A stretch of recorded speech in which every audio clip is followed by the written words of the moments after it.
19 किलोंच्या व्यावसायिक गॅस सिलेंडरच्या दरात वाढ, 42 ते 53 रुपयांनी महाग। मुंबईत निळा सिलेंडर आता 3067 रुपयांना। विधान परिषदेच्या 17 जागांसाठी उमेदवारी अर्ज भरण्याचा आज शेवटचा दिवस। महायुती आणि मवियाचा फॉर्म्युला ठरला, मात्र बंडखोरांना थंड करण्याचं महायुतीपुढे आव्हान। विधान परिषदेसाठी भाजपकडून 11 उमेदवारांची यादी जाहीर। अहिल्यानगरमधून प्राजक्त तनपुरे, वर्ध्यामधून खासदार सुप्रिया सुळेंचे व्याही अरुण लखानींना तिकीट, तर सांगलीतून धैर्यशील कदम, सोलापुरातून राजेंद्र राऊतांना उमेदवारी। रायगडमध्ये महायुतीत बंडखोरी, जागा राष्ट्रवादीला, मात्र शिवसेनेच्या 2 उमेदवारांचे अर्ज।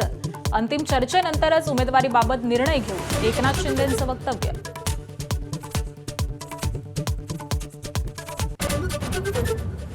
राज्यात 10 जूनपर्यंत मान्सूनच्या आगमनाची शक्यता नाही। उद्यापासून राज्यात वादळी पावसाचा अंदाज, तर हा मान्सूनचा पाऊस नसल्यानं शेतकऱ्यांनी पेरणीची घाई करू नये, कृषी विभागाचं आवाहन।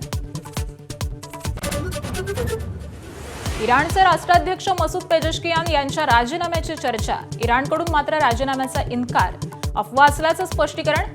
प्राण असेपर्यंत इराणसाठी चालत राहू, पेजेशकियान यांचा इरादा। आरसीबीनं सलग दुसऱ्यांदा कोरला आयपीएलच्या विजेतेपदावर नाव। अंतिम सामन्यामध्ये आरसीबीकडून गुजरात टायटन्सचा धुव्वा, विराट कोहलीची आणखी एक निर्णायक खेळी।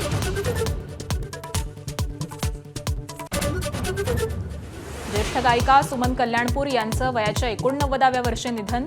11हून अधिक भाषांमध्ये गाणाऱ्या सुमन कल्याणपूर यांनी घेतला अखेरचा श्वास। त्यांच्या पार्थिवावरती आज अंत्यसंस्कार।